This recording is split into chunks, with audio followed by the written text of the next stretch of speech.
Bonsoir chers apprenants, bonsoir chers innovants, j'espère que vous allez très bien.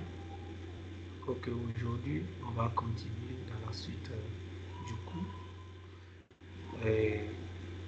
La séance passée, je vous avais montré comment importer les librairies, pandas, matplotlib, les symbols, ainsi de suite.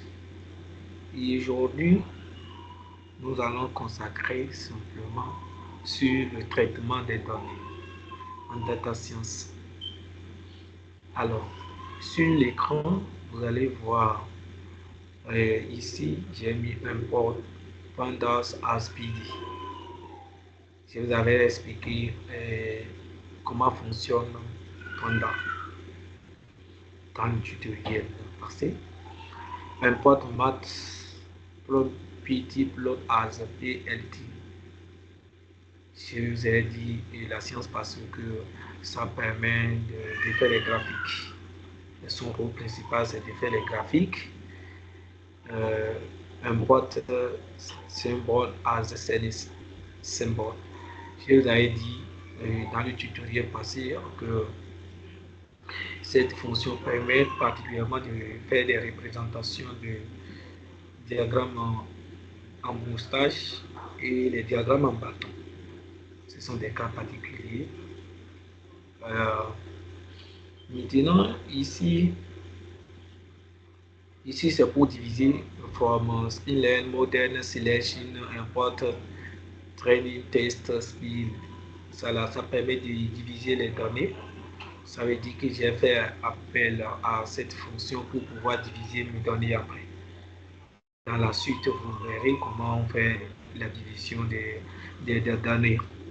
PD, le DF, donc le DF serait data print égal à PD. Read CNSV. Bon, ici c'est le nom du fichier, comment charger les fichiers dans Notebook. Donc c'est ça. Je fais appel à DF. Le DF, donc ça m'a généré le contenu du fichier. Il y a le nom, le mail, la date de naissance, le pays et la taille. Vous voyez ici, il y a son email, c'est ça, la date, pays France, sa taille c'est 1m49. Maintenant, quel est le rôle du describe? Le describe ici, il est vrai que le fichier qui est ici, ce n'est pas bien approprié. Il y a ce gros vert, mais il faut que je vous explique la fonction describe. La describe, j'espère bien que vous avez parlé de ça. Et ça permet de générer, de calculer automatiquement la moyenne, les cardines, le maximum, le minimum, ainsi de suite. Donc c'est son rôle ici. Vous allez voir sur l'écran ici, j'ai dit que le fichier qui est ici, ce n'est pas approprié à ce qu'on veut faire, mais il faut que je vous explique pour que vous compreniez son rôle essentiel. Son rôle, je vais dire, et son rôle, si vous ne connaissez pas le rôle, je vous avais dit que ce n'est pas trop. Alors, ici, ce qui m'intéresse aujourd'hui à faire avec vous, c'est comment représenter les diagrammes en bateau. Les diagrammes en bateau. En statistique, vous connaissez. Alors, comment représenter les diagrammes en bateau? Regardez sur le code que j'ai écrit ici, CNS. Ça veut dire que le CNS qui est ici, j'ai fait appel à cette librairie. Ça là, import symbols as CNS. C'est bon? Donc, j'ai fait appel à CNS. Ici, je vous avais dit que la fonction matplotlib, ça permet de faire des représenter des graphiques. C'est pourquoi je l'ai appelé ici plot. Le compte ici, ça veut dire que je vais faire diagramme en pointe. Ça veut dire que je vais faire diagramme en pointe. Ça veut dire que j'ai dit le nom. Je vais placer sur l'axe des abscisses le nom et la taille. Ici, data c'est égal à ça. Et voilà ce que ça m'a représenté. voyez que c'est génial, non? Ici, vous allez voir une autre fonction qui parle de TF Info. Le TF Info, comme je vous avais déjà expliqué ça, c'est ce qu'on appelle l'info, et ainsi de suite. Est-ce que vous vous rappelez de ça? Si vous vous rappelez de ça. Donc, je n'ai pas besoin d'expliquer la fonction info. Mon objectif, j'ai dit le traitement des données. Le traitement des données. Maintenant, je suis avec le traitement des données. Maintenant, j'ai écrit tf.isNor.somNor. Ça indique ce que j'ai écrit. J'ai écrit, c'est quoi? J'ai dit, je me fais la somme des nombres manquantes isNor. Et dans la cellule, les nombres manquants, c'est quoi? Ou bien les valeurs manquantes, souvent ça écrit là. C'est pourquoi je l'ai écrit ici. Dans les fichiers, vous pouvez voir nul. Si c'est nul, là où il y en a, vous devez écrire nul là. Ça dit is nul et les restes. Maintenant, dans mon fichier, c'est là qui est là. Ça dit qu'il ne reconnaît pas la cellule. C'est pourquoi j'ai écrit là. Maintenant, il dit que dans le fichier que je l'ai envoyé, il y a le prénom. Il n'y a pas une valeur manquante, c'est pourquoi il y a 0 là. Email, il n'y a pas une valeur manquante. Date de naissance, il y a une seule valeur manquante. Pays, pays aussi, il y a une seule valeur manquante. La taille, dans la colonne, oui, dans la ligne de colonne, il n'y a rien. Une colonne, c'est colonne de la taille, il n'y a rien. Maintenant, on va commencer par le traitement de nos données. Ici, sur mon écran, j'ai écrit nettoyage des données et remplacer les valeurs manquantes par la médiane. Il est vrai que vous pouvez remplacer les valeurs manquantes avec les médianes. Pourquoi? Tout à l'heure, je vais vous donner la raison pourquoi souvent les valeurs manquantes, on les remplace par la médiane et non la moyenne. J'ai dit on peut le remplacer par la moyenne, mais il aura un impact sur le modèle. Voici la raison.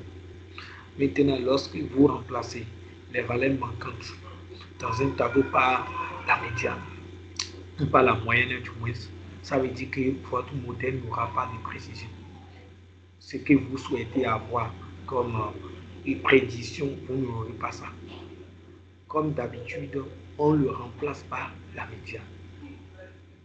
On voit que la médiane est très proche de la prédiction. C'est la raison pour laquelle on remplace les valeurs manquantes par la médiane. Vous allez voir sur mon écran, j'ai écrit df.filna.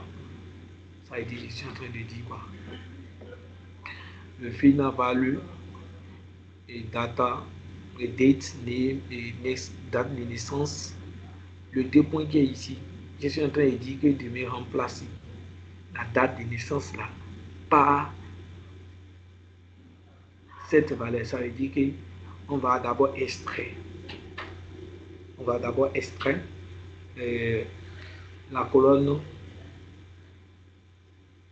de date de naissance et on va remplacer par les valeurs manquantes qui sont dans la colonne par la médiane. Maintenant, avant que Python reconnaisse ce que je suis en train de dire ici, c'est la raison pour laquelle j'ai mis une plus égale à 3. Tu vois, donc j'ai encore vérifié pour voir. J'ai encore vérifié les cas types. On a calculé les cas types. Vous connaissez ce qu'on appelle les cas types. Donc les cas types, c'est ce que ça va générer. Ce que va générer. Maintenant, ça peut arriver des fois. Si vous ne voulez pas remplacer les valeurs manquantes par la médiane, vous pouvez le remplacer par la casse modale, le mot. Donc, souvent, si c'est divisé par l'intervalle, on dit casse modale. Maintenant, si c'est modalité qui n'est pas regroupée, groupée, on dit mode. Donc, ici, j'ai dit la fréquence de chaque série. Ici, on peut remplacer également les valeurs manquantes par bon, je vais dire la fréquence la plus élevée. Donc, j'ai essayé, tout d'abord, avant de le faire, j'ai essayé de normaliser, de calculer la fréquence de chaque valeur. J'essaie de calculer la fréquence de chaque valeur. J'ai déjà d'abord extrait la valeur qui sont dans la colonne des dates de naissance dans notre data frame et ajouter maintenant il y a point value scores. Donc je suis en train de dire ici que de faire la normalisation de chaque valeur qui sont dans la colonne de date de naissance. Voilà les valeurs de chaque fréquence. Ça dit ici on a 0, et toutes ces valeurs qui sont ici, on dit approximation de 28%, 14%, et encore 14%, 14%, 14%, 14%. Tu vois, c'est les fréquences de genre. Maintenant, et comme je vous avais dit, on peut le remplacer par la, la, la fréquence la plus élevée. C'est ça, c'est le commande là que j'ai écrit. Vous allez voir ici que, regardez en haut, il y a date de naissance, il y a un pays, il y a un. Maintenant, après avoir remplacé la valeur manquante par la médiane, tu vas voir que là où il date de naissance, c'était 0. Mais c'est finalement, c'était 1 du moins, mais finalement c'est 0. Maintenant, pour payer exactement, vous procédez à la même chose pour rendre le 1 là en 0.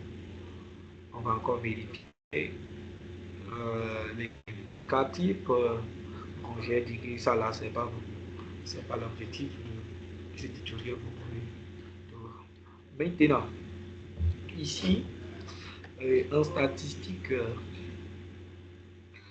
vous connaissez ce qu'on appelle les quartiles. Je vous avais déjà expliqué ce qu'on appelle quartiles en statistique. Il y a les quartiles 1, quartile, le premier quartile, le deuxième quartile, le troisième quartile.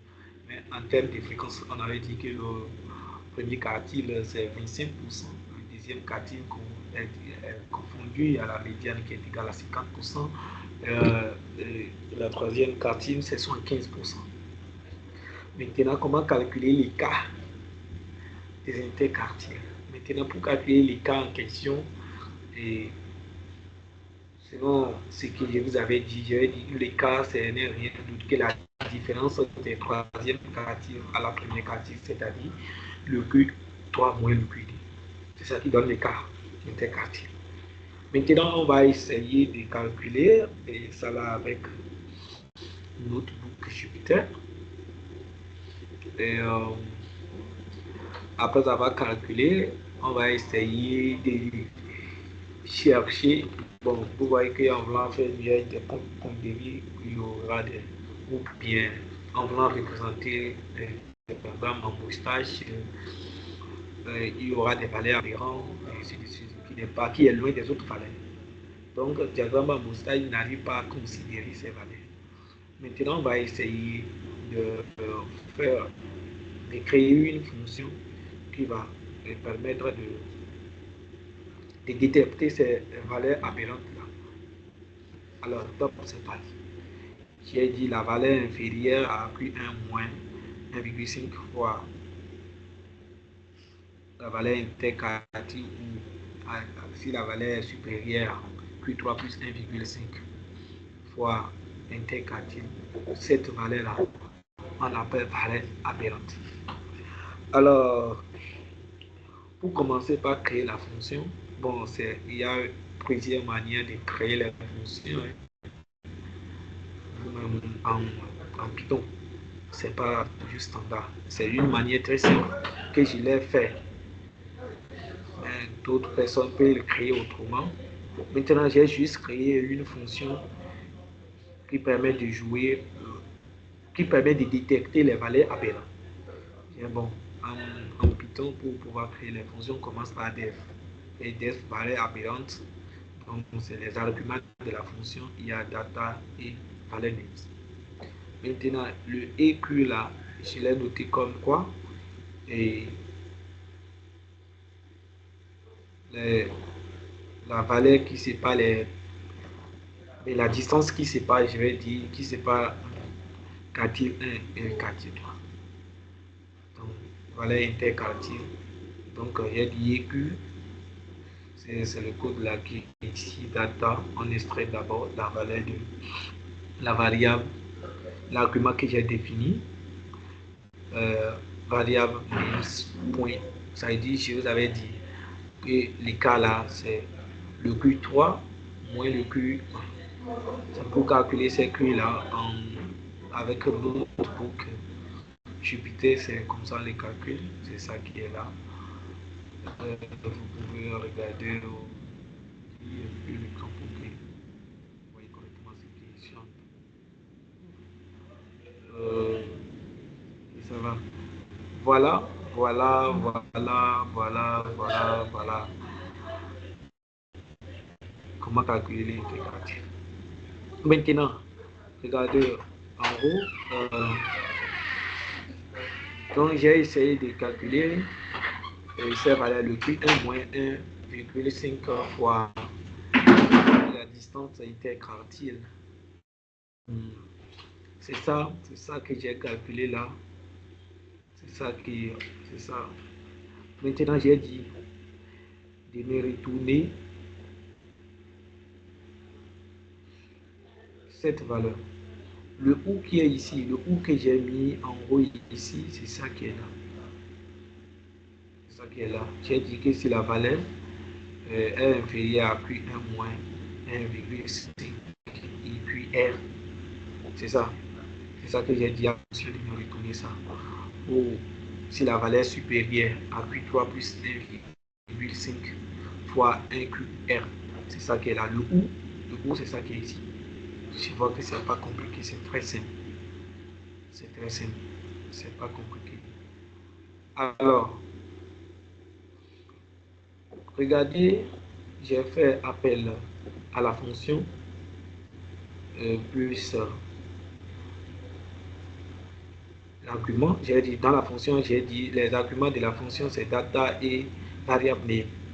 Maintenant, le variable name remplace ici et date de naissance. Le data ici représente ce que j'ai défini en voulant charger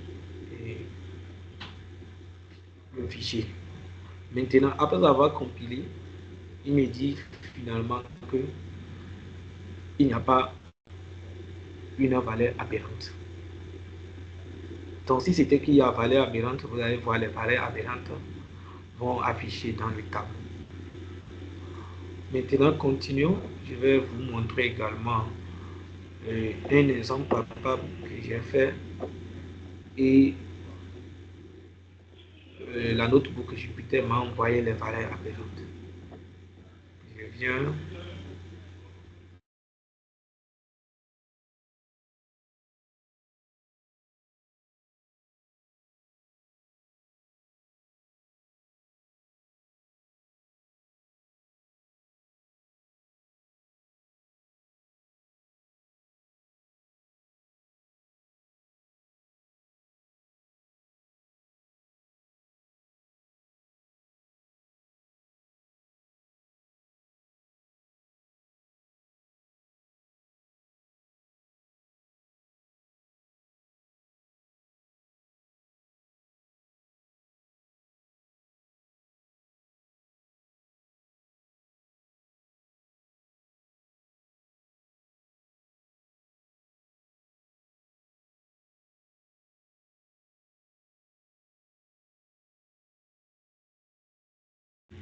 Je vais vous expliquer comment cette chose marche. Donc, c'est pas ce que je veux. D'accord, je vois que c'est ça. Je vois que c'est ça. Je vois que c'est ça. Euh, voilà, voilà. Voilà, voilà, c'est ça, c'est ça, c'est ça. C'est ça. Donc, pour faire un résumé de ce... Bon, c'est la même chose que j'ai fait ici. Hein. Je vous avais dit quoi? Charger les fichiers avec Notebook Jupyter, c'est ça. C'est les mêmes commandes, quoi. C'est les mêmes commandes. Donc, info, il me dit info, tu vois. Pour cette colonne-là, on a 150 éléments non nuls. Tu vois, donc il n'y a pas une valeur manquante ici. Il n'y a pas une valeur manquante. Bon, j'ai dit de m'afficher la taille. Tout mon tableau catastrophe. Tu vois, il m'a dit qu'il y a 150 lignes et 5 colonnes. J'ai dit, ok, bon, en même temps avec l'info qui permet d'afficher le nombre de colonnes, le nombre de lignes, ainsi de suite. Mais malgré tout ça, j'ai dit, ok, il faut m'envoyer les valeurs manquantes. Il me dit que non, qu'il n'y a pas valeur manquante. Tu vas voir que ceci, 0, 0, 0, 0, ainsi de suite. Donc, voilà, je passe à la normalisation. Je vous avais déjà expliqué ça. Je vous avais expliqué, j'ai dit de me calculer les fréquences de cette colonne, de speed length, tu vois, de me calculer et de dire, ok, les fréquences 66%, et c'est 66%. 6,6%, 6%, 6%, 5%, ainsi de suite. Vous voyez. Bon. Et après, j'ai dit, OK, il faut me construire maintenant le diagramme en bâton. Pour cette colonne-là, simplement. Voilà. Et sur l'as des abscisses, il y aura spill, length. Voilà, vous allez voir spill, length. Colonne 2, c'est lui-même qui prend cette valeur-là. Voilà le diagramme en bâton. Et également, j'ai juste amusé pour d'autres colonnes. Vous allez voir, c'est les mêmes commandes. C'est les mêmes commandes. C'est les mêmes commandes partout. Bon, j'ai tenté de faire diagramme en moustache et post avec, vous voyez, la librairie que j'ai fait après, c'est CSS. Donc, je vous avais dit que pour représenter le diagramme en moustache là, il faut faire toujours appel à cette librairie-là, Symbols. Donc, après ça, voilà. C'est ce que je cherche. Vous allez voir ce diagramme en moustache. Et ici, c'est la vallée aberrante. Et ça là aussi, vallée aberrante. Ici, ça là aussi, vallée aberrante. Maintenant, on va chercher d'abord à annuler ou bien à classer toutes ces valeurs-là dans une boîte. Je vais dire oui. Maintenant, pour le faire,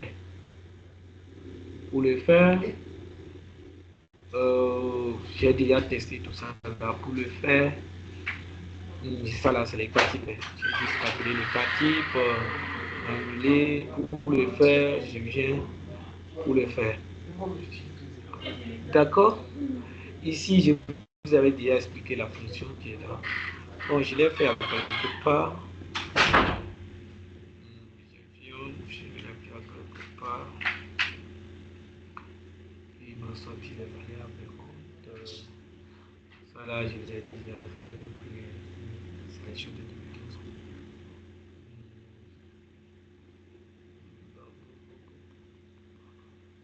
Ici, describe, je vous avais dit ici. La fonction describe permet d'afficher tout, la moyenne, les cas types, le minimum, le maximum. Ici c'est le premier quantité, deuxième quantité, troisième quantité. Voilà. Le premier quantité, c'est ça. Euh,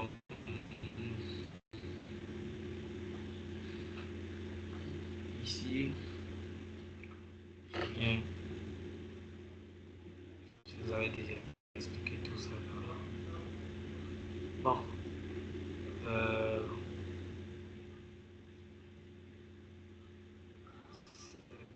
non, ici, bon, c'est compliqué.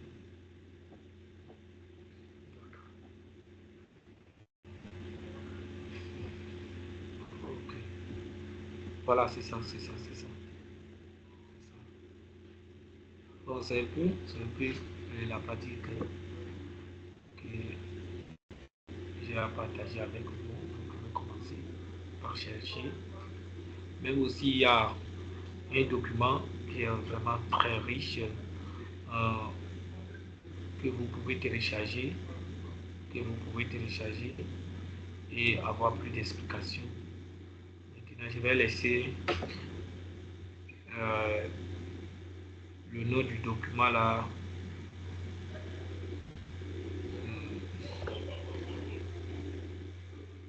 dans le chat.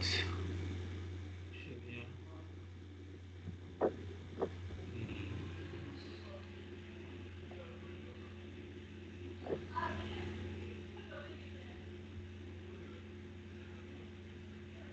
D'accord. Merci. J'ai déjà envoyé le lien du document dans le chat. Bon, merci beaucoup. Bon, on arrête ici. Dans les jours à venir, on va essayer de parler sur la prédiction, car ça serait toujours un cas pratique parce que j'espère bien que vous avez déjà appris les notions de base, et donc en mathématiques qui pourront nous permettre d'aller très vite.